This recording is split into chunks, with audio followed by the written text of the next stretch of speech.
Zee 24 तास एक पाऊल पुढे।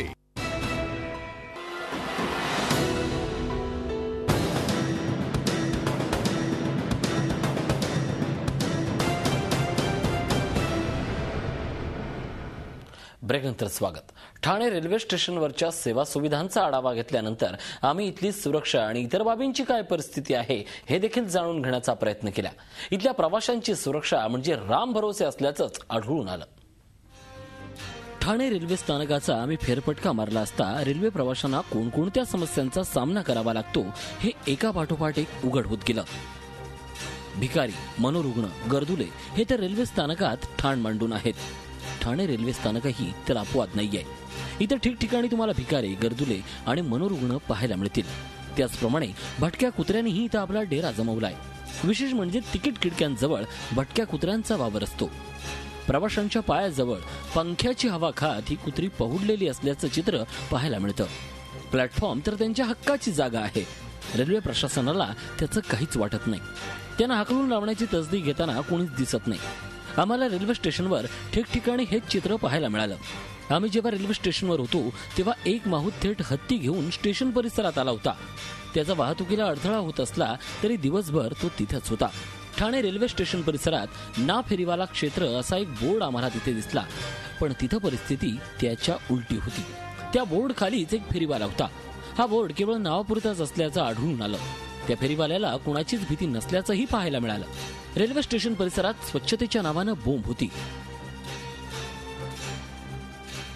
गटारांच्या बाजूला उपसून टाकलेला गाळ, त्यावर घोंगावणाऱ्या माशा, डास, त्याच्या बाजूलाच खाद्यपदार्थांचे स्टॉल्स, हे सगळं काही लाखो प्रवासी रोज अनुभवतायत। काही ठिकाणी तर फुटओव्हर ब्रिजवर छत नसल्याचं पाहायला मिळालं।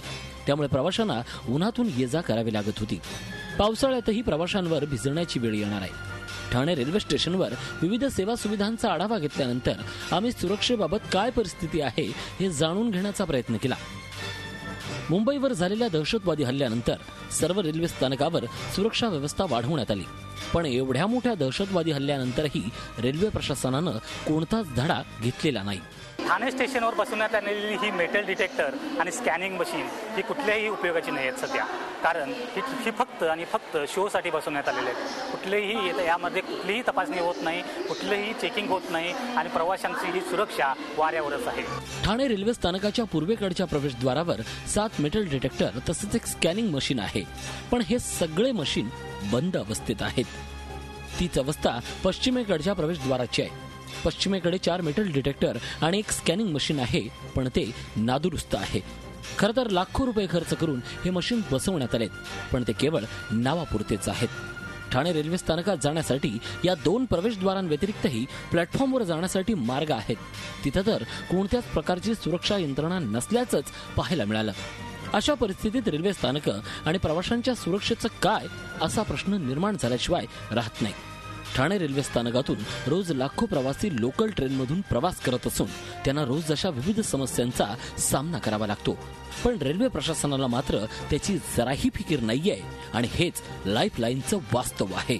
या सर्व समस्यांशी सामना करत लाखो प्रवासी रोज प्रवास करतात, परंतु आपल्या नेते मंडळींना या समस्यांशी कितपत देणे घेणे आहे हा खरा प्रश्न आहे। वर्षभरावर निवडणूक येऊन ठेपले तेव्हा पुन्हा हेच नेते मंडळी तुमच्या दारासमोर आश्वासनांचं गाठोडं घेऊन येतील, तेव्हा आमचाच हा प्रवास सुखकर करण्यासाठी गेल्या 5 वर्षात तुम्ही काय प्रयत्न केले त्याचा जाब नक्की विचारा। Video journalist Praful Krishna Patil, Zee Media, Thane. खरं तर रेल्वे बजेटशिवाय कोणाला हे प्रश्न आठवत नाही, सुचत नाहीत, किंबहुना दिसतही नाही, पण आमचा हा प्रयत्न आहे तुमच्या समस्या महाराष्ट्रासमोर मांडण्याचा। आजच्या प्राईम वॉचमध्ये इथंच थांबा। ताज्या बातम्यांसाठी पाहत राहा झी 24 तास एक पाऊल।